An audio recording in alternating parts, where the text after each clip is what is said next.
Welcome back, everybody. Welcome to Barbie Land. Okay, Ooh. Welcome to Kendom.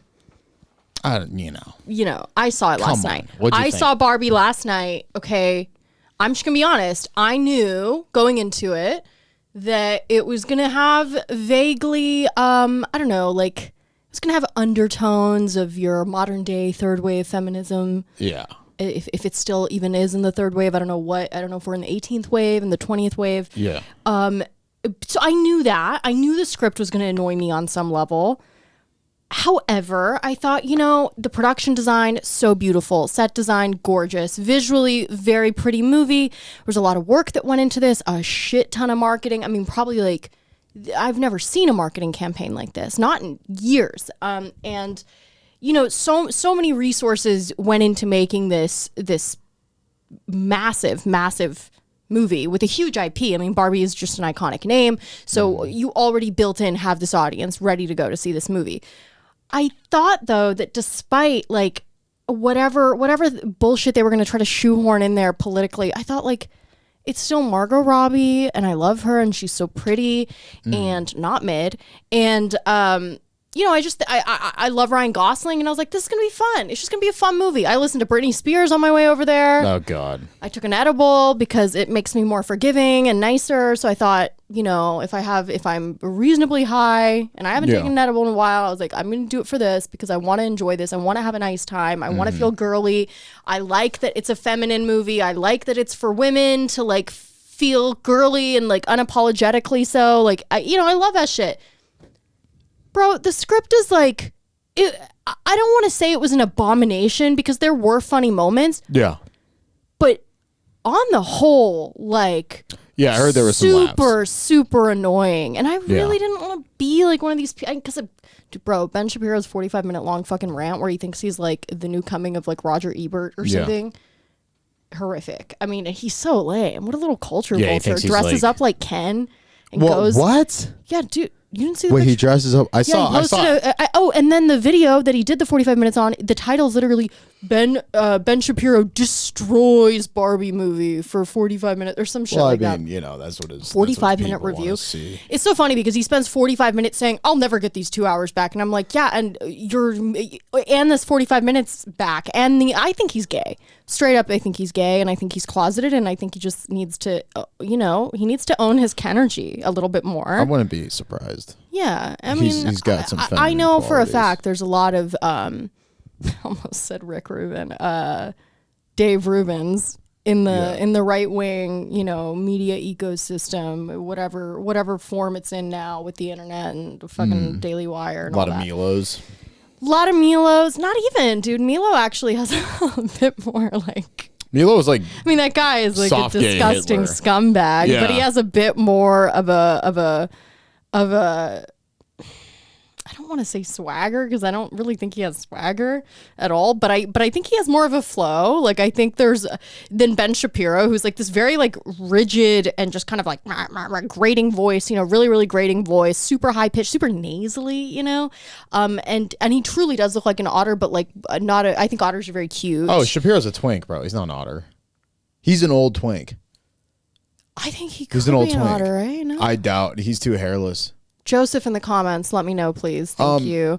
Yeah, I think Ben, there's a lot of these right-wing people, what do you call them, ideologues? And actually, let me know if you think he is, because, I would think it would make him a much more sympathetic character if he were gay, because I was like, okay, well, the cattiness, because the cattiness now has an explanation for Ben Shapiro's, but... Well, he's a Jew. Yeah, but Jews are,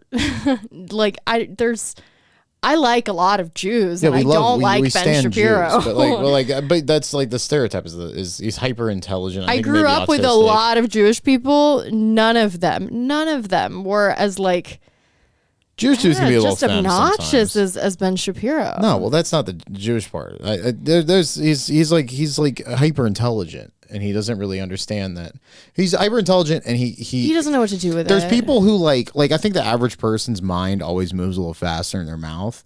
Ben Shapiro's mind moves incredibly fast, and he just so happens his mouth is at the exact same speed. There's not many people I think could speak like Ben Shapiro. Yeah, but that doesn't serve him when it as it relates to making good points. I mean, he's probably made some good points throughout his fucking It's like Tucker Carlson thing, same thing. Not at all. No, Tucker, I mouth. much prefer. Mind mouth. Tucker Carlson has the mind mouth of a Ferrari, like engine Ferrari equivalent. No. I love Tucker's cadence.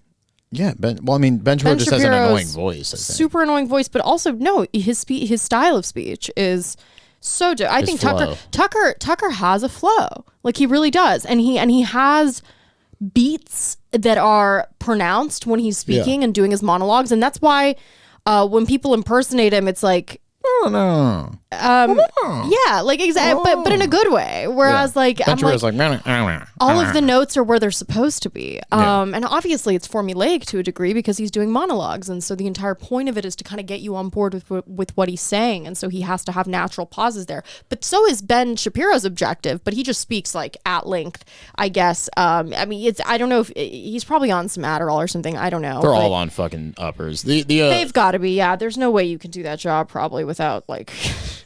I think Ben Shapiro is just for other Ben Shapiros out there. I think there's a lot of like sophomore philosophy students. It's for a lot of guys, dude. There's a lot of guys in Texas that fucking love him. I think there's a lot of I feel like a lot of those dudes. I think most dudes gravitate towards who's the dude who likes to yell at his wife. Who's the guy with the cigar? Oh, that guy was crazy. We talked about him once. Yeah, what's his face? I can't fucking remember his name. Who has the shoulder holster and the gun on his table? Louder with Crowder. Steven Crowder. I feel like a lot of those dudes. I think a lot. There's nothing masculine about Ben Shapiro. No, but there's honestly nothing masculine about Steven Crowder either. Well, he's still like ripped. No, who cares? Well, I mean, it's listen, muscle. Queen. Not to it's you, that roidy but to dudes, it's not natural. He's natty. He might be on T. That's not natty, dude. That's not natty. But I feel like a lot of like intelligence, like college kids like Ben Shapiro, you know what I mean? Like the right wing kind of like he made great like debates, conservative debate students. I mean, Ben Shapiro just reminds me of like a small dog, like a small yappy dog that just won't, and this owner never taught it to behave in public and stuff. And so he just kind of reminds me of one of those people. And he's like, I have pages and pages of notes of Barbie. I can't believe I had to see this for 2 hours. It's like, it's the best 2 hours of your life. And from, There's always been Ben Shapiros though, like throughout history. Like imagine there was like there were like 20 Ben Shapiros during the French Revolution, just being like, well, if facts cared about your feelings, then your head wouldn't be off right now. But being that they're French, their style of speech is much better. Therefore, you can't even compare them to Ben Shapiro. I don't look at Ben Shapiro even for his mind because the way he talks is so obnoxious. I truly can't even. And then once I start hearing what he's saying, most of the time I'm just kind of like out, like you're out. I can't do it. But anyways, now we're talking about Ben Shapiro. The point is Barbie. Yeah, Barbie. Let's focus up. And I gotta get more pink shit. I was trying to find something pink to wear. Didn't have anything pink. Like, do we have to do the whole thing? Yeah. No, we do. To the Barbie. Why else do this? You're wearing Barbie lavender movie? right now. I know. And by the way, actually, the font, you kind of look at it, it's not really a pink, it's almost a purple. It's almost a purple. That's a fact. Women have like predator vision with colors. I just think like it's pink. You guys, I think actually most men are colorblind or something. But so Barbie movie, Greta Gerwig directed. I really liked Greta Gerwig because I thought she did one of my favorite movies of the last like 10 years, probably Lady Bird. When the name of your dog. My beautiful little dog, and the name of the dog from King of the Hill. And the former wife of Lady Bird Johnson. Yeah. And I saw Lady Bird once. I remember liking it. It was phenomenal. I thought it was really phenomenal. I thought it was funny. I thought it had so much heart. I thought the acting was great. You hear that? No. Now I hear it. Now that you're quiet. Hold on. Yeah. I just wanted to make it feel weird for a second.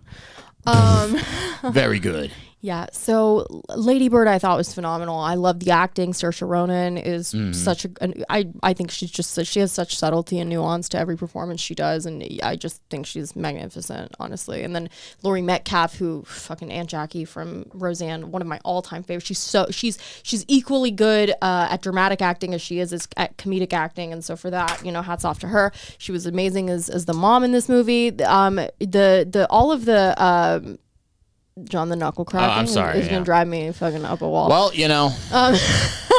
get over it. You need to scoot over. You're not even in the frame. Oh. I'm already so bored with Barbie. Can you tell? Like, it's so boring. It was every so time I hear Barbie, boring. I just think of that joke in fucking Mad or a Rat Race where the guy goes to the Barbie museum and they think it's about the dolls, God, but it's actually about the Nazis. Yes, that's what this should have been. It would have been a better movie. It would have been a good double feature. If with instead Oppenheimer. of Barbie's dreamland, it's not such a nice place. Bobby. So the movie with Greta Gerwig, Greta Gerwig became huge. Okay, she just became really, really big. She's married to Noah Baumbach. I don't know. God. I don't know if that has anything to be do a with her nightmare. success. Maybe not. I think she was probably already independently successful. She went to school with Kate McKinnon, who's also in the movie. I don't find Kate McKinnon to be funny. I don't mean that as like some sort of slight to her. I'm sure she's very talented. I know she's talented. I know she is. I'm not acknowledging that. She has just personally not made me laugh because I feel like she does big eyes and everything where it's just kind of like, is this funny now? And I'm like, not. It's not like for me, it doesn't do it. She plays a crazy aunt. And I'm sure she's got some great performances. I'm not saying she's never made me laugh, but like she just doesn't make me laugh most of the time. And she went to school, I guess, with Greta Gerwig because I was listening to some of the press junkets they did. I mean, God, the number of fucking interviews with this movie. We could have probably gotten them. I mean, they were literally doing interviews with everybody. It was massive. And the script, I don't want to say anything bad about Noah Baumbach, but Wait, he wrote it? he was the co-writer. Him and Greta wrote it together, God, how which is lame. they write together, they live together, they're married. It's one of those they fornicate. situations. Dude, collaborating with your significant other, it's like it's so tired and boring. I've written a lot with other people. I've only found one person I could write with, and I don't think it's crazy to write with somebody, but I think it's weird when it's such the a person you're crazy- like sharing your life with already. yeah, it's a little bit. Maybe that's Hey, whatever. Hey, listen, a lot Whatever. of great. Hey, without couples, we wouldn't have Star Wars. Okay, so there's a lot of great. I wouldn't have batted an eye. Yeah. Like, what is it, batted an eyelash? Bad and eyelash. Yeah, so they wrote it. Let me just look and see. We should put something pink on the screen for everybody. I better not. Do a Barbie dreamscape. You know that. Yeah. Oh my God, you're so right. You're so right, Ken. Everybody was named Barbie in the movie, and everybody was named Ken. It was a weirdly I dystopian. thought this movie did a massive disservice to women. I thought it made us look awful. I really did. Oh, And Barbie makes you look awful, huh? No. Can I tell you something? Can Yeah, I just be honest? And I would have never said this back when I was growing up because I didn't really connect with Barbie. I was like, I don't look like this You're bitch. a Bratz gal. I'm a Bratz girl, and we'll get into that in a minute. But yeah, Barbie was like not for me. The Bratz girls, like they're from the streets. Like they were, Yeah, they're hood they rats. have some like. I don't know, like there's just something there. There's something exciting about them. There's something exciting about Barbie. She's very generic, blonde, whatever. But I will say this, like if most people look like Barbie, it would be a better looking place than what it is right now. Of course, but I like ugly Right. people. Of course Because without is the ugly point. people, you wouldn't have beautiful people. Sure, Barbie loves ugly people too, to hold her up to the standard. G.I. Joe but, is ugly. let's see who Barbie G.I. Joe. Oh God, it's like the original roided up guy. With the kung fu grip. I had the G.I. Joe with realistic hair. He had like a tight fro. And beard. He was the shit, dude. I love Say he G.I. had a Joe. tight ass. He had a tight. Every G.I. Joe had a tight ass. Yeah. My G.I. Joe's kicked ass. I love G.I. Joe. They actually built the whole thing around his tight ass. His tight ass, yeah. No, G.I. Joe was the best. So here's the other thing. It was like a big diversity, like let's show off let's see how many people with different types of people that are in right now can we just like cram into this movie, which I mean, honestly, Who'd like they get in there? fucking, okay, they got trans Barbie, all right? They got black Barbie. What? They got black Barbie. Did they have obese They got Barbie? black Barbie who is also President Barbie, okay? They got, and I like Issa Rae. I don't mind her. And Fat Barbie. they had fat Barbie. Shut the fuck up. They had pregnant Barbie. Oh, and dude. get this, Barbie in a wheelchair. Yeah. Was it like? And then how'd she get in a for the wheelchair? dudes, it was like, Everyone was jacked. it actually felt like there were more black male Barbies than there were. It was like, it was a variety of Kens, Was right? there a fat Ken? No, actually. Was there a disabled Ken? No, actually. So every Ken has to be fucking shredded. That's what we're putting out there for young men. Every Ken's got to be. Everybody's got to be jacked. Right. So I guess the beauty standards were perhaps reversed, and maybe that was on purpose. Maybe we were reversing it and objectifying men. There's no Ken like me, dude. There's no big orangutan Ken. No. And you know what else they could have done? Like, I don't mind this idea that, like, you know, the whole thing with Ken is that he's superfluous. Like, he really doesn't stand on his own. He needs Barbie to exist. And, like, he's just part of the Barbie universe. Yeah. Without Barbie, he's not.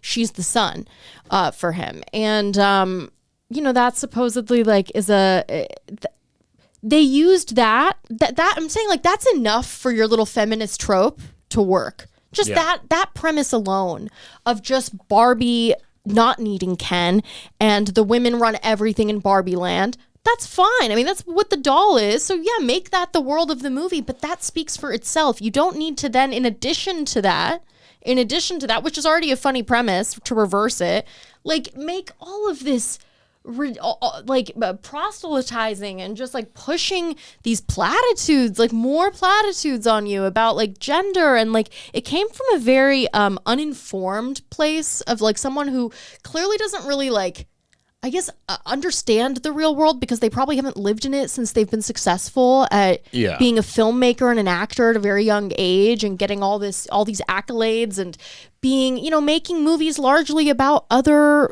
upwardly mobile white people. And like, there's nothing wrong with that, but that is your experience and it informs your experience. And so in order to, like, you know, be able to live with the guilt of having it all, you have to just pretend as though you really understand the plight of minorities, and then in your mind amplify that plight through your film, when in fact you're actually just kind of parodying it, because you don't even really have like a consistent set of beliefs or ideology yourself. You just have been successful. Perhaps you do have a very good artistic vision, as has been evidenced by Lady Bird, because that was about her own life, and I thought that was a great movie. But like, it's not really your place to tell us how to think and feel about like our womanhood. And you're a rich sack of shit. You probably live in Silver Lake, and you go to the Erewhon and you live your nice life, and then you get calls from Spielberg, and you get like Will Smith calling you and saying they loved Frances Ha. Will Smith is like, I loved Frances Ha. And no one likes Frances Ha. We all have to pretend like we like Frances Ha, but it's a bad movie. It's pretentious as hell. The script is not funny. All it's trying to do is be funny and quirky. Maybe a few scenes hit, but I didn't like it. Like, I don't like Marriage Story. I didn't like Marriage Story. I thought it was also about rich white people whose life is like this idealized version of, you fucking what? You liked that? Why is everybody like saying they like that movie? It was a pretty good movie. Whatever, dude. It's not for me. It's pretentious. It's more, it's like, oh, you guys have the perfect relationship. Yeah, I mean, they have the perfect jobs, you're the perfect parents. You live in the perfect house. Where's the adversity? Oh, it's always in the interpersonal relationships, because there can be no form of adversity outside of that. And I get it, because that's their lives. Like, their lives are probably pretty fucking good. Like, I mean, and it's hard to be creative when your life is really good. As it turns out, through pain makes the best art. Time and time again, we've seen that with music, with comedy, with fucking acting. With maybe not with acting. Actually, acting is one of the only ones where somehow you can kind of pull it off. But with writing, no, Werner Herzog brings out good fucking performances just by torturing actors. Yeah, you gotta make them feel it. Like, you gotta be like Kubrick, but not like David O. Russell. That only works with certain actors, though. That only works with psychopathic actors. Yeah, many of them are, many such cases. Many such cases. Ooh, yeah, Christian Bale's. But I will say, aesthetically, Margot Robbie as Barbie was very satisfying to see. I really enjoyed it. There were a couple of little outfit tweaks I would have made, but I was largely there for the outfits. I didn't play with Barbies as a kid. I didn't care. I found dolls to be kind of like creepy, and like I didn't like the idea of like bringing them to life. I would only play with them to change their clothes and their hair. I mean, but I would never like Joe. I never like you did its makeup and it's I would just be like, I was like, okay. You're like, I want to dress G.I. Joe. I was for different tactical situations. For different tactical situations, right? So in this mission, John's G.I. Joe corner. This G.I. Joe needed this weapon, right? You know what I mean? And I was like, okay, now that he's all suited up, you need a strap on. Now that he's all, stop trying to mitigate my G.I. Joe. Now that he's all fucking suited up, it was all good to go. This is male Barbie. But I what I really don't like is the Barbenheimer thing. I get it. I know it's Barbenheimer, but I call it Barbieheimer. Barbieheimer. I don't like I call it Army Barbenheimer. Hammer. It's Barbieheimer. The thing is that I know there hasn't been a lot of like heat behind a film in a long time, and especially two films that are released at the same time that are the opposite. What's bad about that? What's bad about that? Nothing's bad about it. I think the big only like and I haven't seen Oppenheimer yet. I actually tried to see Oppenheimer yesterday instead of Barbie, but I only wanted to see it in 70mm and it was all sold out, so I couldn't do it. Yeah, apparently the Chinese theater's fucking up the projection of that thing. Like I've been getting a lot of complaints that they cut out the audio halfway through. The audio was bad at the AMC that I saw Barbie at. The audio It mixing, was really dude, bad. I remember it's probably AMC's fault. One of the last few movies I saw in theaters, I saw Deadpool 2 at a fucking Edwards cinema, which by the way, Edwards on the outside looks like the most impressive movie theater you've been to in your life, but when you go in there, it's just a big truck stop that plays movies. They have like fucking fried chicken and pizza they're selling. You're like, holy shit. I remember my mom was like thirsty, so I just went out. They have those refrigerators on the outside. I was just stealing beverages. Huh? What are you talking? Where? At the Edwards Cinema. They have big giant fridges, like a fucking grocery store on the outside. You just grab your own drinks, you're supposed to take it up to the thing and ring it up. I was like, no, where fucking is stealing Edwards this. Theater? Edwards, they're all in the suburbs. Okay. I remember I was watching Deadpool 2 and the audio sounded like it was underwater. I remember going out and like literally Deadpool 2 hasn't been in theaters though in a long time. That's why I'm just saying one of the last movies I remember seeing was Deadpool 2. How long ago did that come out? Probably years ago. Oh, well then that's not like lately the audio's bad. That's like 5 years. No, I think people are just being lazy with projection and audio. Dude, when Deadpool 2 came out and I was working at Houston's, fucking every table that came up to me was like, "You look like the girl in Deadpool 2." I was the half like, black girl with the afro. No, the girl from Firefly, the girl that plays the prostitute in Firefly, Morena, whatever. Did you watch Firefly? The TV series, the sci-fi series. Yes. I watched some of it a long time ago. It's like weird. It's like Western space stuff. It's like steampunk. Space cowboy. Yeah. But so it was produced by Margot Robbie actually also produced this, which disappoints me. Yeah, just get her some extra money. It's like, no, I mean, she actually seemed, she was attached to the film before Greta Gerwig was even attached to it. So I think she definitely had a say. And kind of in one of the interviews they were doing, Greta was saying how like Margot was very staunch about what she wanted and like kind of in the meetings or something. And she like took command of the meetings, which she can do. She's one of the most in demand actresses in Hollywood. So I imagine she has the right to do that, especially if she's attached to a project so early on. And she wanted Greta Gerwig and Noah Baumbach to write this. So in a lot of ways, this is kind of as much Margot Robbie's movie and baby as it is Greta Gerwig's. Yeah. Who herself was kind of like seemingly like a little confused when she was approached with this offer because you could tell it was made by somebody who didn't really like Barbie as a kid, and I think that's a mistake. Yeah. I think when you have an IP as big as Barbie and you have as many little girls as you do in the country that like love this toy, I still think she made Barbie like a sympathetic character in the end for the most part. It was the writing that was the villain. It was like everything else, but you could tell that she actually didn't like Barbie, and so. I don't know. It was a lot of like one-liners where it's kind of just telling you how you're supposed to feel about the world, about patriarchy, about fucking gender, whatever. I don't know, dude. It's not a kids movie at all. Children should probably not go see it. Pull up trans Barbie. Why? I don't want to make fun of a trans person. No, we're not doing that. What's fat Barbie look like? I'm not. Let me see all the Kens. I don't need to make fun of what they look like. I'm just going to tell you they were fat and one was fat. And one was pregnant. And was it like Lizzo or some shit? That's fine, but pregnant Barbie's fine. Barbie has always been an aspirational doll. The reason it has like an unrealistic beauty standard is because most people aren't going to have it, but that's why it's the standard. Because most people don't have it. The goal is to be that, and then most people don't get there, but you get close, right? You should always try to get close.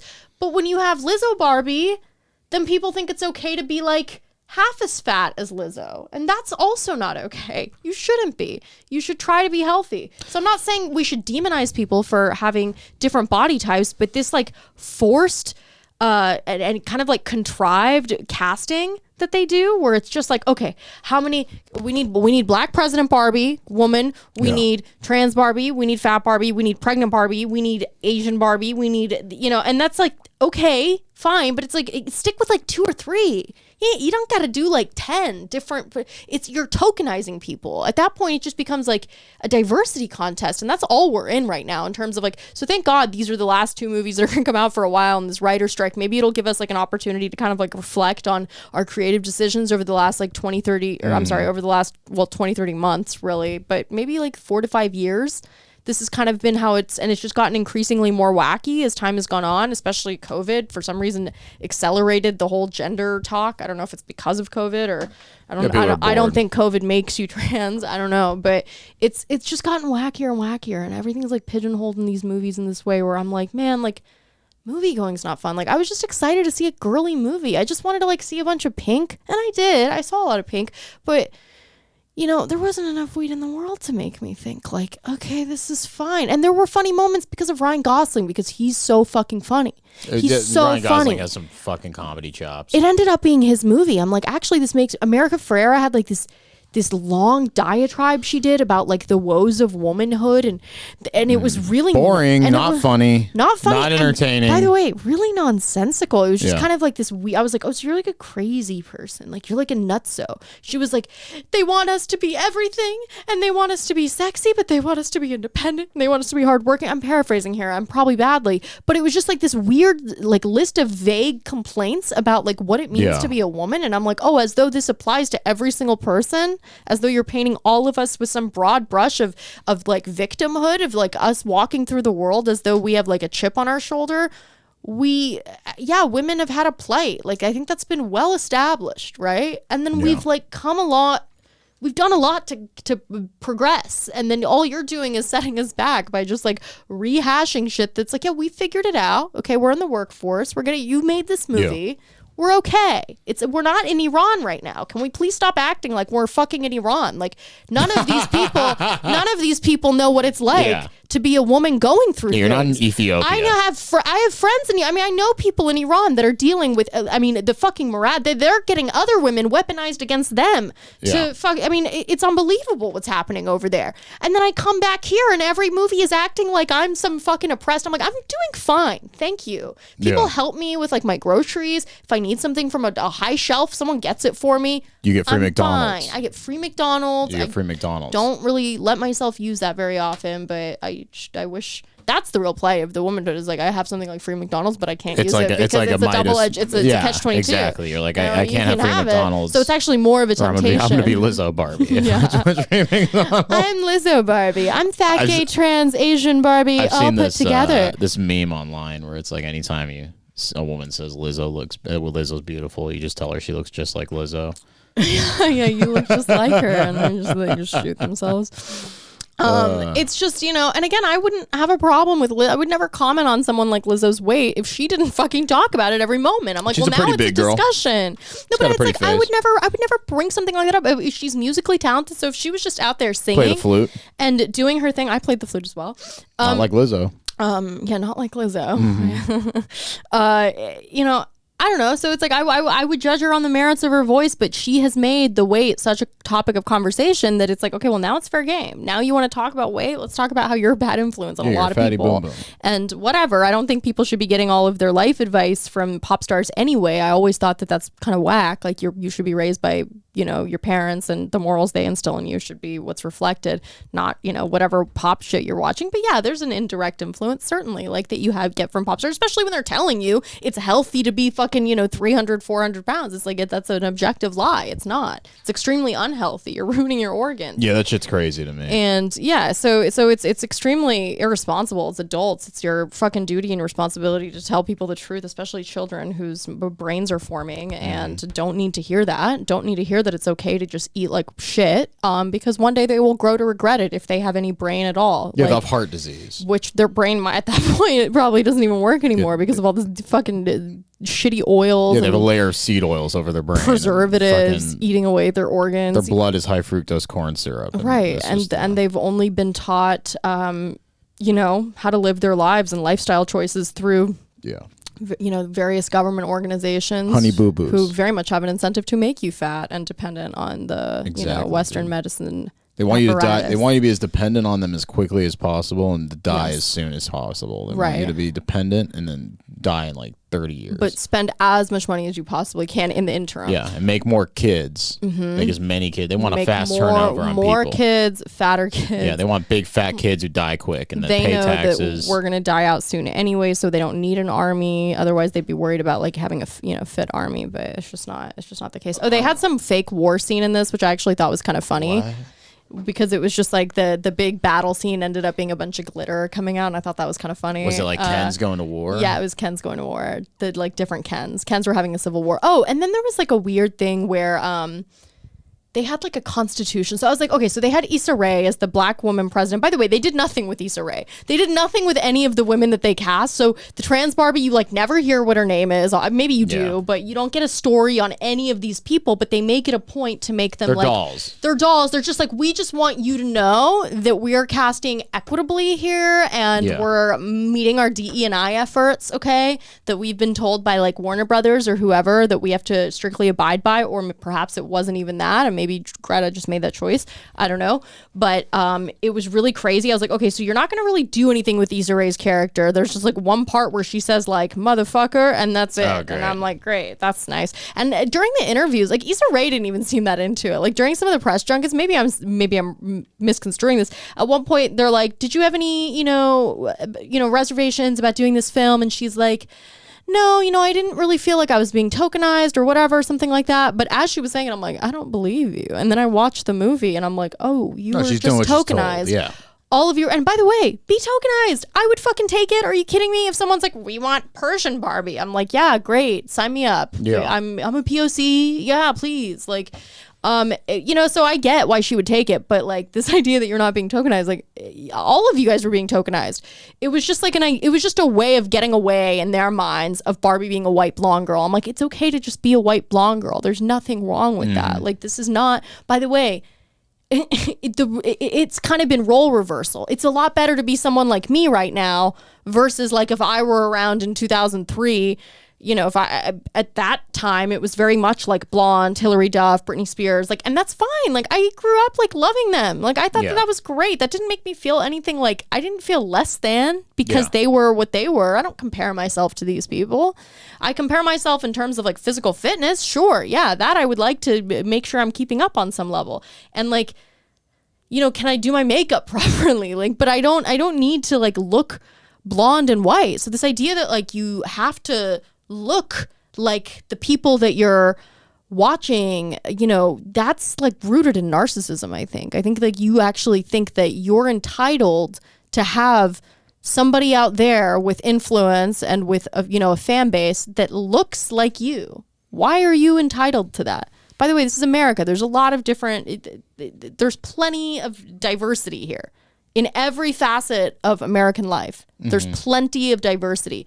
You don't need to just like cram it in a very trite way into every form of media and every single thing that comes out. They're not making stuff on Netflix right now if it doesn't have like a hard LGBTQ or multicultural, so to speak, storyline. And by the way, all the black actors that they're casting and all the stuff, they're not even African Americans ever. They always have to be like from Ethiopia or from Nigeria or somewhere in actual Africa. I'm like, okay, you can also cast African Americans in things as well. Yeah. Oh, but you're not going to like it when they tell you the truth about things, that you're not actually like doing anything for the black community. They're not going to like that. It's I don't know. So it's actually not fair in the way that they think it's fair. They just want to seem as though they're being equitable, to a large group of people, but it's not the case, like at all. You're doing nothing in any meaningful way by forcing, you're just marginalizing these groups even more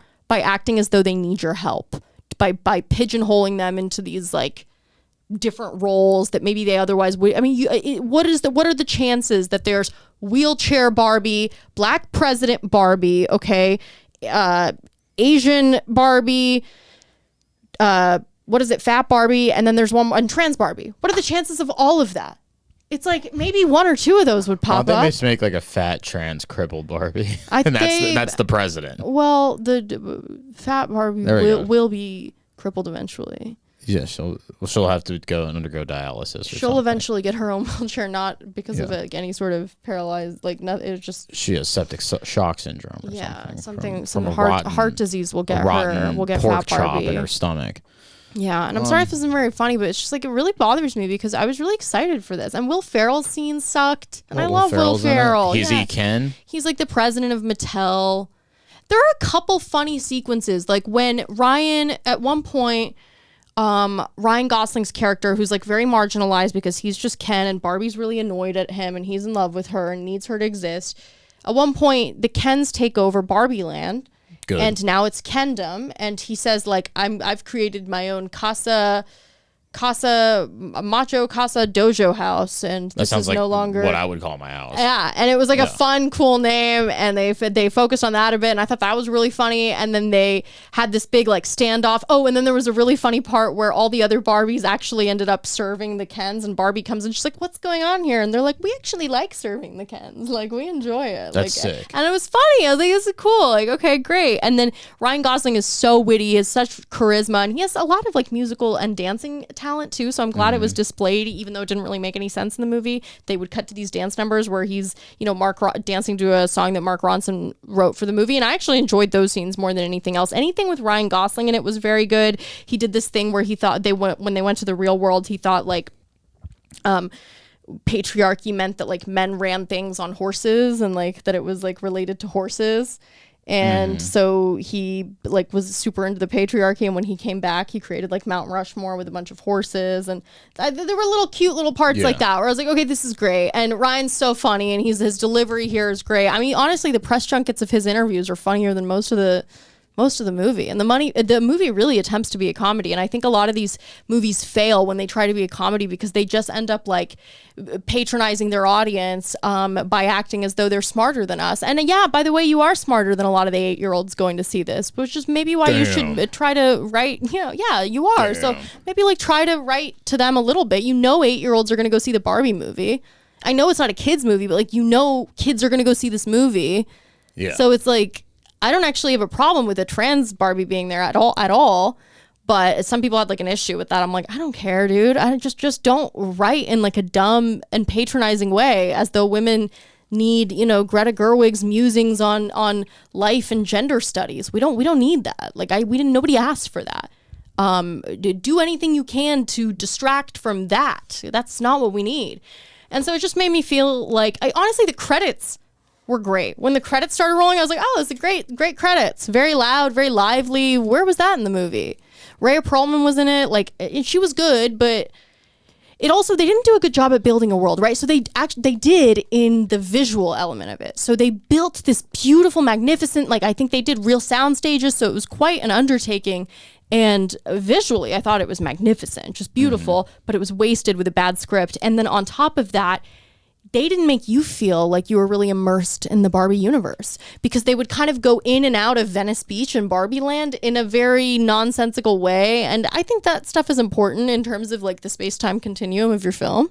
Yeah, you got to know where characters are. And you kind of got to know how they're getting there, even if it's fake. Like you got to try to make it believable. Like you got to try to make us feel like you're really suspending reality here. I mean, you watch a lot of fucking fantasy, this is important. Like it's very important to believe the world that you're in. Like in a film. It's called immersion. Yeah, like the Truman, like Andrew Niccol, who did the Truman Show. I don't know if I think he wrote the screenplay for it, and then he directed Gattaca, which is a great sci-fi film about like eugenics.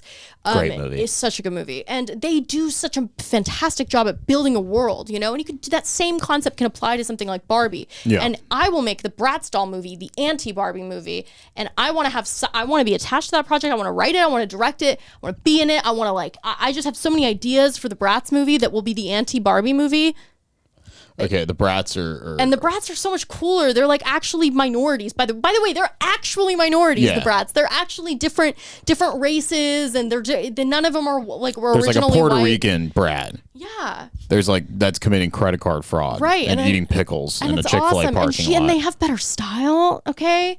They know how to do their makeup. Like, they're not boring. Yeah, they're fucking fun. I love Bratz dolls. I still love Bratz dolls. I still look at them as like an inspiration. I loved them as a kid. I never cared about Barbies just because not because they were blonde, because I liked blonde celebrities. Britney Spears was like my everything, but I just thought they were boring. Britney Spears is like more of a Bratz doll just by the way she dressed and her attitude and her demeanor. And they had attitude. Like, they had actual, like, and you look at the way they run the Bratz Instagram page now, they're doing a great job. They're doing they're doing a Lana Del Rey version of Bratz, okay? They're doing a Grimace Bratz. They're plugged in. They're plugged into culture. They're fully plugged into culture. Yeah. And unfortunately, who isn't? Barbie. And it sucks because it's been the biggest. What I will say, though, is like, and I have just, sorry, John, I have so many thoughts on this. Yeah. I think it's John wants to kill himself right now. I want to blow my fucking brains out right now. I'm about to 3-inch. I have a loaded 357 on my lap right now. You have to deal with it. You have to deal with it because crazy. It's so important to the female world. What about women, Ida? Well, what next? Since you asked, John. Since you have such interest. I wish I could just...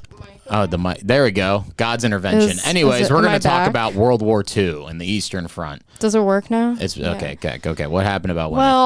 Well, John doesn't care because there was no scenes of people getting brutalized like in Saving Private Ryan. Hell yeah, so he just would never care to see something. No, like I'd see Barbie. I just you would not see Barbie. I'll see it when it comes out on Amazon. By the way, John would probably love Barbie. Honestly, I think you would have. I think you would have had an the problem enjoyable is it's like in episodes of SpongeBob, you got to pick out the adult humor in it.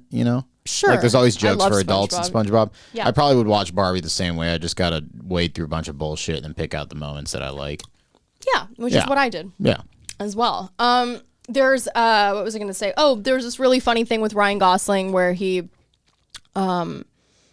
didn't have a job for him. You know how like Ken's in a lifeguard outfit and they're like, they just said that all he knows is beach.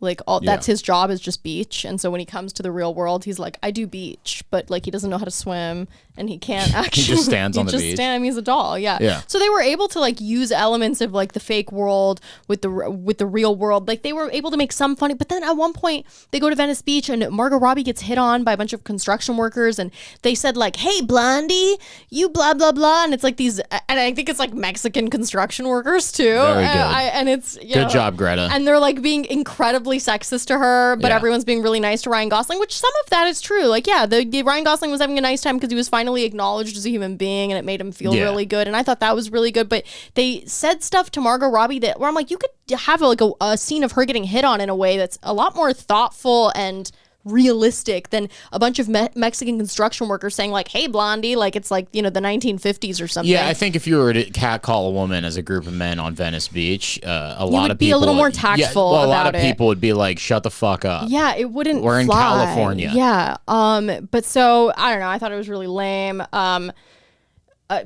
mean, I don't know, the world wasn't really, like, it didn't make any sense to me, and the Bratz movie I would do would be...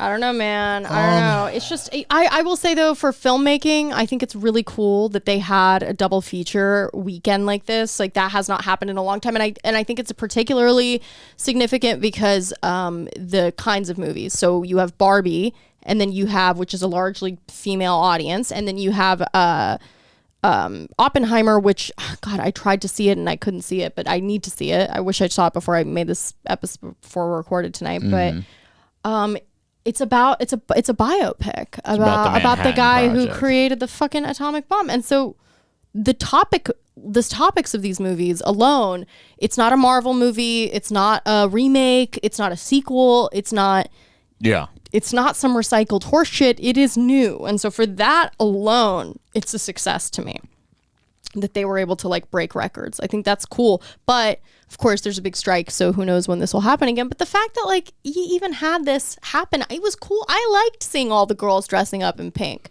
I didn't mind it. I thought it was nice. It's communal. It's like, It's like it's fun. It's I guarantee a fun thing to do. I guarantee they front loaded. The reason this was so the press junket for this was so insane is they knew that strike was coming. They knew everyone in SAG and everyone in WGA wouldn't be able to promote their shit. So they were just like, we're gonna front load as much fucking press as humanly possible. Which they probably would have done anyway, just on the basis of it being one of the most iconic brands of all time. I mean, the Gosling and Margot Robbie are like A-list. They're gonna bring some talent. I mean, Margot Robbie and Ryan Gosling are a bigger draw than any of the actors in Oppenheimer. True. But you have Christopher Nolan and Oppenheimer, and then Chris Nolan's fallen off, man. It's fallen off. And you know what I heard about Oppenheimer? I haven't seen it yet, but I heard it's a wall-to-wall score, which to me is demeaning. I heard there's only several scenes in Oppenheimer. The score was great. Well, the score. Well, here's the other thing. Was it Hans Zimmer?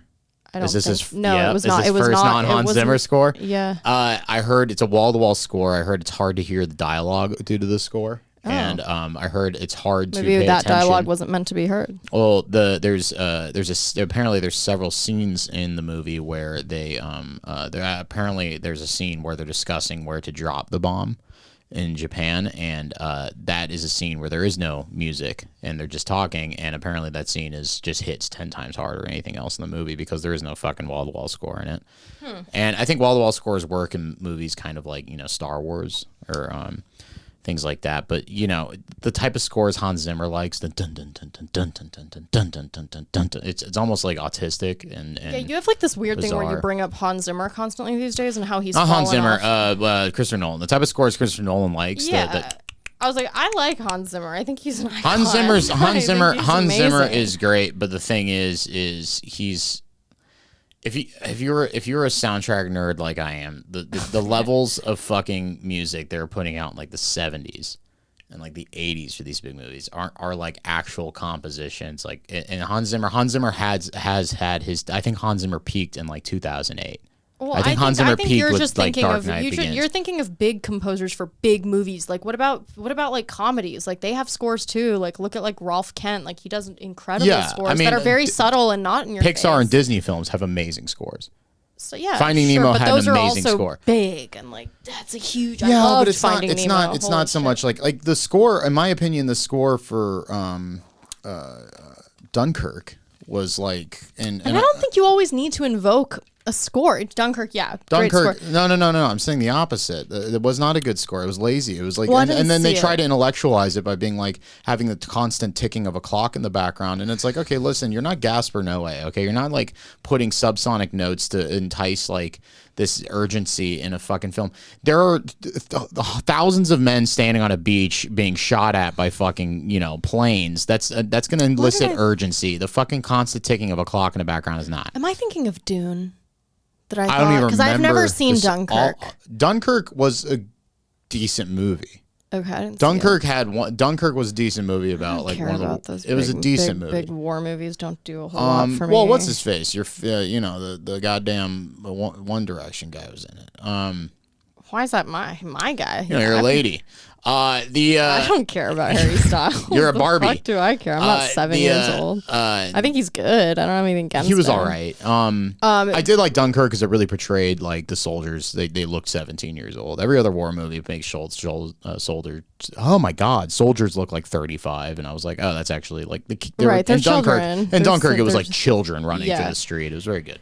Were they all trans? No, they were just all trans hot little 17-year-olds? English twinks running through the streets in trench coats getting shot at by Nazis. Okay, interesting. By the way, George Santos wants to come on the podcast. Yeah, this is some exciting news. I was going to let Ida talk about it first. I have done it, folks. Ida is negotiating with Mr. Santos. Not negotiating. He has said he would like to come on. I just have to figure out how to do a Zoom call on this thing. You just pull it up. You have him in the corner there. He's talking, and we're talking at the same time. Oh, all right. He'll probably hear us, and we'll test it out. We'll have someone get on a Zoom call upstairs while we're down here, and it'll be fine. We'll see what kind of delay we're working with. We'll if there is a delay, we're just gonna have to wait while he speaks, like we're doing a news broadcast. It's not gonna be a big of a deal. It's gonna be great. So stick around for that. Yeah, we got you. You just whatever questions you want to ask him. I'll come up with like 3. Yeah. 3 questions. Favorite color. Favorite color. Favorite color. Bitch, you better fucking use our time with Santos. Last meal. Who cares? Last meal. No, that's boring. Like, Santos, what do you think about relevant topics? Okay, he is a sitting Congress member. I'm asking about UFOs. Yeah, that's a good use of our time here. I'm gonna be like, what's up with the fucking what'd they show you, Santos? Fabulous. What'd they fucking show you, dude? You cover that and I'll cover my topics. It's perfect. Yeah, we'll ask him. He said Barbie was good, and he said Oppenheimer was great, I think. And so, again, I really wanted to like Barbie, and I really went into it with an open mind. I kind of knew it was going to be bad based off of like reviews from people that I know and trust that had seen it, but I was like hoping that maybe it would get me. Like, and then I It didn't, and it sucked because I was like really excited just visually, but like the second you get these comments about what it means to be a woman and what it's like, it's not your place to tell me that. Like, I am a woman. Ricky Gervais at the Grammy The idea that you're going to tell a largely female audience what their female experience is, or just constantly acknowledging the plight of womanhood, it does not empower. It's not empowering. Like, it's not inspiring. It doesn't inspire any sort of like zest or excitement about the female experience, and it's very exciting. Like, I love being a woman. Like, I enjoy it very much. I think it's a more pretty and clean existence, and I think that there's being a woman here kicks ass. Here in America, right? In Los Angeles specifically. No, I just mean the essence. I just mean the essence of femininity is something that should be celebrated and enjoyed. Amazing. And there's some sort of like, it's amazing. There was one line where they're like, where her feet finally went from being constantly arched to being flat, and everyone's like, no, flat feet. No, flat feet. And it was like so over the top and like that's like a drama thing. Like, super unfunny and like really not pathetic. Like it just did not make me laugh. I'm like, no one cares about what is this, like the 50s? No one expects women to be in heels all the time. Like nobody gives a fucking. Women wear just tennis shoes all the time. You'll go fucking barefoot in the street and that's fine. No one gives a shit. No one cares at all, and it was just extremely weird. And then what was I gonna say? There was another part in it that it didn't go back and forth. It wasn't going in and out of reality. Wasn't a seamless transition, and it should be in movies like this. Like, it really, that took me really out of it. And the ending was kind of vague and didn't even really make sense. They put, by the way, it's a tragedy ultimately because spoiler alert. Yeah, spoiler alert. It's ultimately a tragedy because Barbie just ends up being in the real world, and it's like, well, that sucks. Who wants to be in the real world? Put her back in Barbie land. She's like, go get a regular job. And she's like applying for a job. And I'm like, this is a fucking Shakespearean tragedy. And this should have been like a fun, nice movie for kids to see about what life could be. And maybe you can have something to aspire to. It's incredibly dystopian. Okay, right? So the idea of Barbies and Kens, it evokes something from like a 1950s or 1960s like sci-fi high concept science fiction novel, number one. Number two, Barbie in the real world. It could have been. That would have been a good movie. Yeah, and Barbie if it was a darker. We got an Andrew Nichol in here. If it was like a Black Mirror episode, this would be interesting. And Barbie in the real world at the level of intelligence she has in Barbie land would just be institutionalized.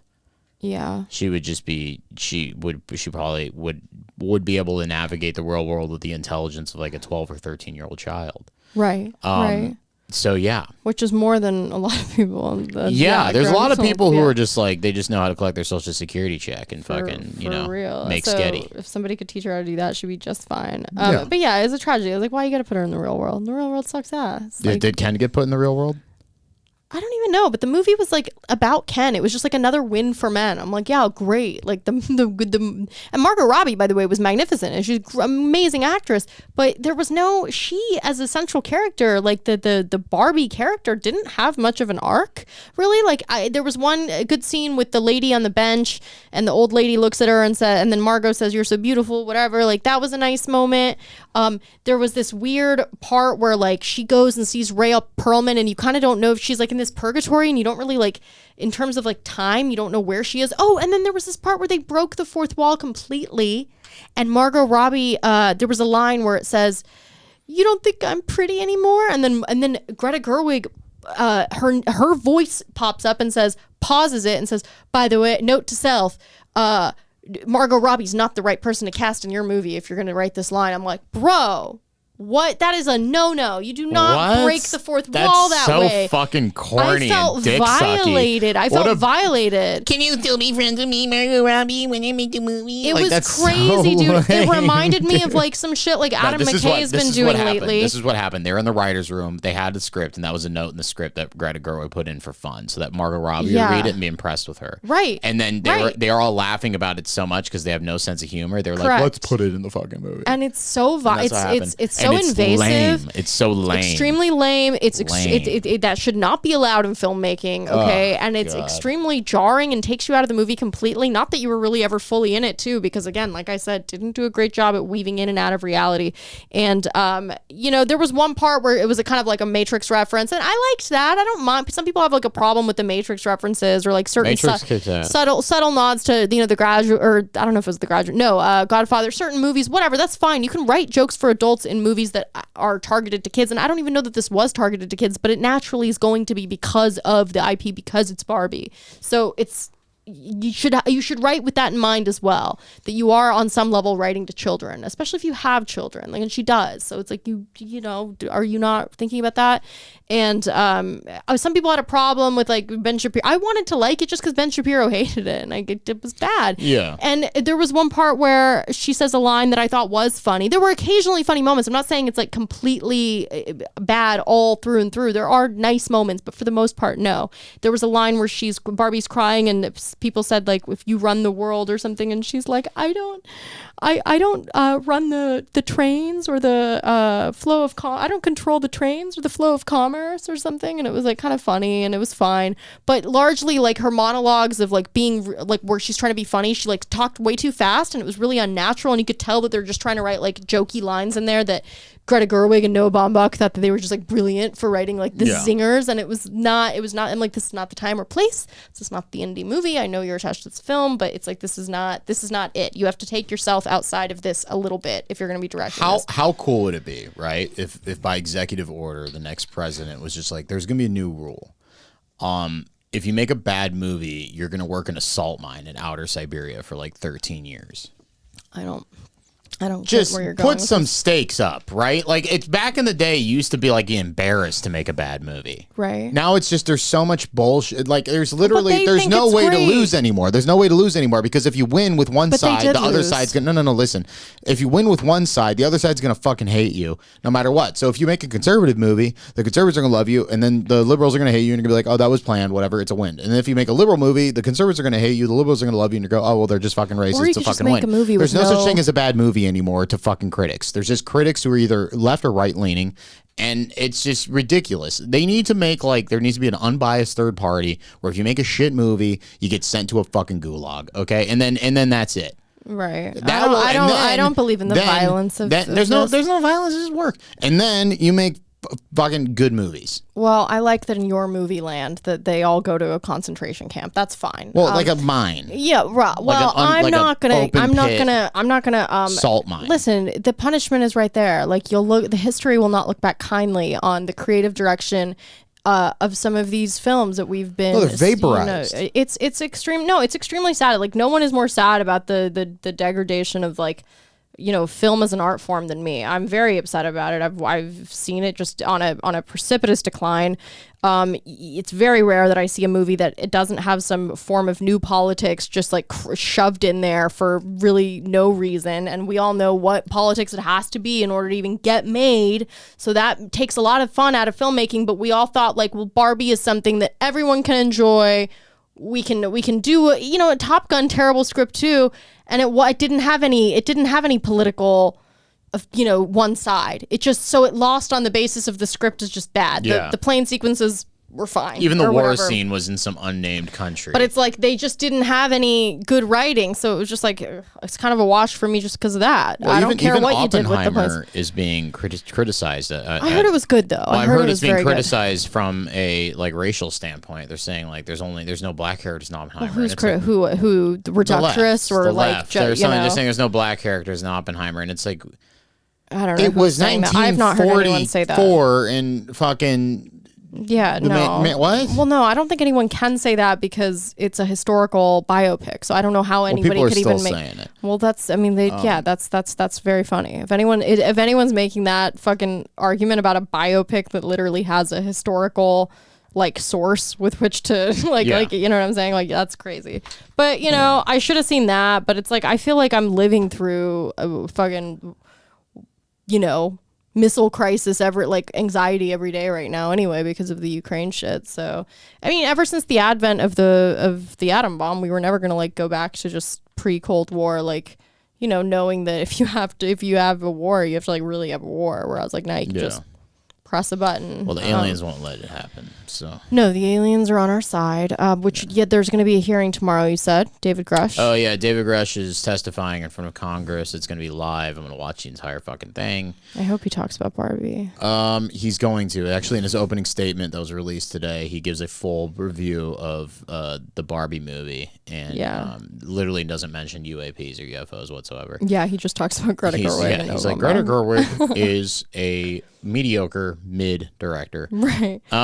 But that's gonna be cool. We'll see what kind of gets released. There's rumored that it's gonna be there are 3 guys testifying for sure. It's rumored there may be upwards of 6, and we'll just see what happens. I just have a what something's off. It's fishy. There's something fishy. Something's not right. The only reason I'm just like they in the 45-minute interview, the what's his face, Alexander Ross or whatever the fuck his name was asking David Grush, do you think you've been fed false intelligence? And David Grush is like, no, I checked it multiple times, and I don't think I am. That's a pretty good impression. Yeah. He kind of talks like he fucking. Does, yeah. He talks like what? Who talks like that? I don't know. Talks like somebody. It's a lot of upspeak. Yeah, but we'll see what happens. I don't think disclosure is going to happen. If it does, it's going to be one of the most important moments in mankind. But yeah, I mean, I don't know, man. I'm very disappointed in the fact that this was supposed to be a fun movie and it just really wasn't. And it was nothing's fun, Ida. It was really Yeah, no, nothing is fun.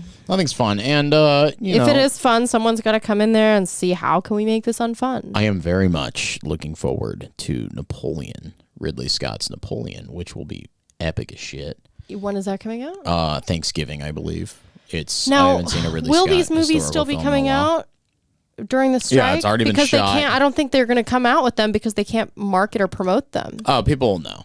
No, but I'm saying I don't think the studios will release the films if they can't market it properly. Well, I think the strike's gonna be over by Thanksgiving. They're not. I don't think they're gonna let this run through the holidays. But perhaps, but I don't know. Disney's kind of standing up strong. We're not fucking. Disney is going to be demonized for the rest of history for what they did to their streaming platform and what they've done. Disney realized that what I think there were some internal things leaked from Disney where they're like, we are no longer doing social justice kind of stuff anymore. It just doesn't make us. Did they say that? Yeah, I heard. What's his face? There was internal documents with who's the head of Disney? Bob Iger. Bob Iger was like, no, this is over. They're not. It's not making you money anymore. Right. It's not making you money the way. Well, by the way, so is what else isn't making money is like CNN and other channels. But basically, in cable, the only thing making money is ESPN. Public access is Raw Time. Raw Time, yeah, Raw Time. Which that I might put. We did a second part of that. I might put that on the Patreon. Yeah, dude, it's unfortunate, but it's also who gives a fuck, man? Who cares? They're not writing anything good anyway. It doesn't matter. Pause it. Put it on pause. Barbie was supposed to be such a fun time, and it just really bummed me out. What was Barbie? Barbie. There was really a point being me made out. to me, and it was my favorite movie review guys on earth are Red Letter Media. Check them out on YouTube. That. But they had a point. They had a point they made about this about Oppenheimer, where they said, you had. In the 60s, in the late 60s, you had these massive films being made, like Towering Inferno, all these big movies being made, and then they just kind of petered out, and then you had in the 70s, you had all these little great movies being made, and that was kind of what made a lot of great cinema you remember today. You had Taxi Drivers coming out, so they think that couldn't effect happen right now with movie theaters dying. These big blockbusters aren't doing anything anymore. I don't think China's really a reliable market anymore. And streaming platforms of the future. So, hopefully they start making, instead of $100 million movie, they start making $100 million movies over the next couple of years. Yeah. And then we'll actually get some good We'll stuff. see. I mean, Barbie had $100 million budget. Fucking really screwed the Wild. Really, Wild they spent $100 million on It's really not on that shit. wild. They should spend a fucking $100 million on it. It's fucking Barbie. I mean, can we please all get our heads in the game It's here? a fucking Greta, doll. What are you talking Greta about? Noah, the couple, Greta Noah. the happy couple. Why don't we fucking get this right for the kids? for the fucking kids. Okay, it's like they tried to make like an opposite Sound of Freedom movie with Barbie, and I'm like, this is not, bro. This is not your lane. Like, this is not your place to do this.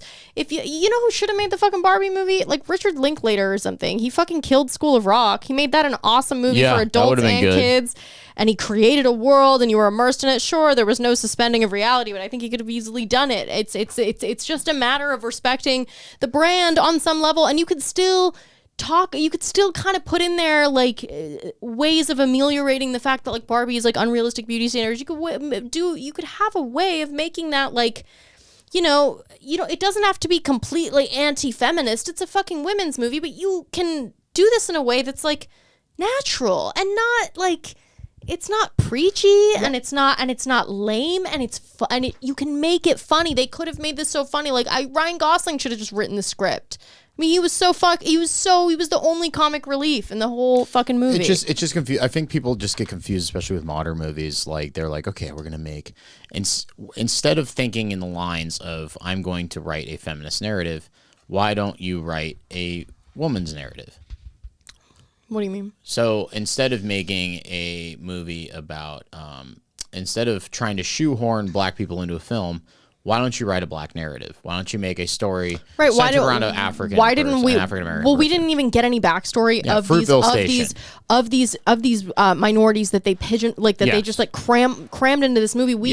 We just knew that Barbie was president. We didn't really know anything about her. She had like 2 lines, okay? And I'm like, by the way, you don't need to have any backstory to these characters, but it's weird to just put a bunch of different looking people in there, just so that we can get like, this isn't the time. This isn't the time. Like you're filling out a Scantron. Like it's insane to me. I'm like, all right, well, you met your quota, I guess, but what is the point of this? Like, and it's sensory overload too. It's just like you have to, because you're kind of made to feel stupid. Like you're like, oh, you're not supposed to notice that one of them's in a wheelchair and one of them's pregnant and we're in Barbie land. Yeah, it's gaslighting. Like, it's extremely weird. Yeah, that's what they did to Ted Kaczynski. And it just feels like Ted Kaczynski was a bad person. It's like, it's like enough of this. Enough of the fucking Ted fandom, too. I'm not a fan of his. I'm just saying they gaslit him. They gaslit him. Yeah, right. And then he actually lit him up. Like, he actually lit people up. Yeah. Yeah, no, we're not going to pretend to, like wire headphones and fucking like Ted Kaczynski. You really don't like Zoomers, dude.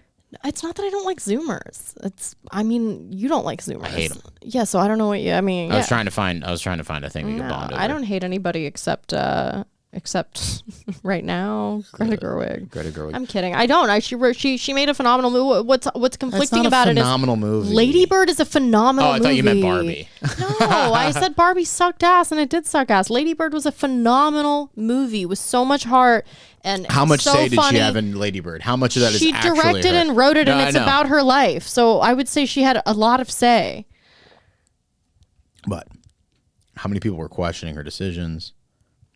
I mean, what are you talking about? I don't know. Yeah, she might have had more leeway with this one than she had on Lady Bird. Lady Bird is about her life. She had plenty of creative control over the movie about her life. I mean, I can all but I'm telling you, things that. are a lot more complicated on set. Yes, I understand that, but she probably had less control with Barbie. But they actually gave her a lot of creative control because Margot Robbie was going into these meetings saying like, "This is the way it's going to be." Maybe Margot Robbie ruined this thing. I mean, no, it's the both of them together. They kind of both came together and decided like again, like, we're girlfriends. Again, like I'm gonna write a thing. Actors aren't people that should be listened to. Like they should not be listened to. They should just do their job at acting. Like they are not writers for the most part. This idea that actors always want to become directors, it's like, dude, that never works. It never works, even when it does work. Even with Ben Affleck, it still doesn't work. Argo's still propaganda horseshit. He's still like a pseudo-intellectual. Like, it's just they're not the ones we want to listen to. Like, I don't want to hear from a fucking actor. They don't have interesting experiences to talk about, and they can't draw from anything. That the way that they are able to just embody other people is amazing enough. You don't need to I don't need to hear what is an actor going to write about? What is an actor going to the best restaurants and the best parties and living the best life? What are you going to write about? What the fuck are you going to write about? I don't want to hear about it. St. Bart's. I don't want to fucking hear about it. It's like, fuck off. Like, you think you're cool because you referenced, Marcel Proust in your Barbie movie? Like, it's tired, it's hack, it's boring, Marcel it's bunk. Proust? Huh? Who's Marcel Proust? John. Oh my god. Don't John. Oh my god. Me. I swear to God, dude. I'll just start naming things you don't know. I mean, who the fuck is Marcel Proust? There you go. French novelist Marcel Proust. Very, very famous. He's not very, very famous, or else I'd know about him. Stop pretending like I'm everyone. not Did you just say everyone knows who Marcel Proust is? Anyone? Hey, everyone in the comments, if you had Marcel Proust locked and loaded, let me know below. I'm not saying you have to be familiar with his works, but to have never heard his name is kind of wild. Who can forget remembrance of things past? Nobody knows who the fuck this is. He's a very, very famous. Look at this fucking midget. Look at him. You are charged in the wrong way right now. Look at this little. Look at this. This is a very feminine episode. You're really bringing in too much energy. But look at the energy I'm bringing. Look at this. Is so much energy right now. We're not gonna sit here and shit on Proust just because you don't know who he is. I don't know who he is. What did he do? So I'm taking control of the We're not pad. doing this now. We're not doing this. I'm bored because you talked about Barbie for fucking an hour and 14 minutes. Deal with it. Fucking you pretend to be into stuff girls are into. You got to deal with that. What do you mean? Everyone's talking about this. I like interior design. Yeah, right. And so you should have seen it because you would have. Oh, by the way, should we watch the Architectural Digest on Barbie's Dream House? Real quick? Yeah, let's do that. Margot Robbie. We're going to the Dodger game tomorrow. Oh my god! So excited. Wait a second. This is. Is she acting like Barbie? White clouds on it, and when you light them, you can light. Slide that goes from the bedroom down into the pool. Not super practical, but nothing is for Barbie. That's the house. It's just fun. It looks really cool. The movie looks really cool. So we can see each other, all the Barbies in their own Barbie dream houses, wake up in the morning and they can wave at each other. It's cool, right? This part's awesome. Yeah, it's so very many open. discussions and so many references, and I can't even tell you the meetings we've had about pink. She looks like Amber Heard. Yeah, a little bit. We sat with all these different kinds of pinks, and we were like, what is the pink and how do the pinks interact? Because I didn't want it to be so classy that it didn't, when I was a little girl, I liked the pinkest, brightest things. But this is our white. This is our palest pink that's our white. It was pretty incredible seeing this set for the first time. It was kind of surreal because I'd spent so long looking at the miniatures and the models and the drawings and the design. It's a nice set. Keep it playing. I'm kind of what it was going to look like. Oh, now you're bored. Then when you see it the one time I'm in real life, interested in it's all interior there, design. and it's I don't know, it was really exciting. When we first stepped onto this set, look at this. It's a big pink house. It's Wait, nice. that's not Margot Robbie? Deal. So we don't have to imagine it all. It's just there in front of us. How special is that? Car. Because all right. Yeah. Oh, and then they had the 2000. It started. That was the opening scene as a reference to 2001: A Space Odyssey. It's we don't need it. It's this now. It's enough, Greta. There's please. caveman Barbies. Yeah, it just was too much. Yeah. So Barbie sucked, but that was to be expected. You can't trust anybody these days to come out with something that everyone can enjoy for the most part. Okay. Barbie is not something that should have been a controversial film. It should have just been genuinely funny. It should have had heart. It should have had a little more, cohesiveness in terms of the script and the message you're trying to get across, because it wasn't really saying anything either, and it was really trying to make some big point, and it did not land at all. You really got to take the politics out of movies, especially when it's for kids. You can write jokes for adults in there too. It doesn't have to be a kids movie, but you fucking make it fun for the 12-year-olds or 6-year-olds that are going to go see this, that are going to see it, and take yourself out of your little bubble maybe, and look around you and fucking watch a real comedy movie and be what's a really funny movie like? Oh, it's not where I tell you what to laugh at and what I tell you that this is what you should believe, and based off of your set of beliefs you can laugh at this joke about how women are mistreated. I'm it's not even funny. It's just it's not funny. Why don't they just make it a positive movie about fucking Barbie breaking out of the shell, and the thing about being a perfect woman that Barbie is, and Ken breaking out of a shell about being a perfect man, and just make it a heartwarming movie about both of them realizing they can be imperfect people. Totally. And then that's the end of the film. And you can still do your little homage to 2001: A Space Odyssey if you want, no problem there. But just Greta. make it just make it good. Yeah. Just make it good. Make it funny. Or don't make a comedy. You're not a comedian. Sorry, you're not. You're not equipped to make a comedy. Noah Baumbach is not a fucking comedian. Nobody's talking about how funny Noah Baumbach is. But all these fucking, all these hipster people, they think that they're so They think they're hilarious. They think they're It's so hilarious. sad. They all think they're fucking So George fucking Carlin. sad. You're not, dude. You're pretentious. You're stuck up. They hate stand-up. You buy $50 spinach dip at Erewhon. I don't want to hear from I don't need to hear your comedic musings, okay, or whatever they are. But anyways, that's okay. It was a wash. I'm going to see Oppenheimer. I hope that's going to be much better. And, we'll talk about a real movie, Yeah. Yeah. All right, guys. We'll see you on the Patreon. Good night. Good night.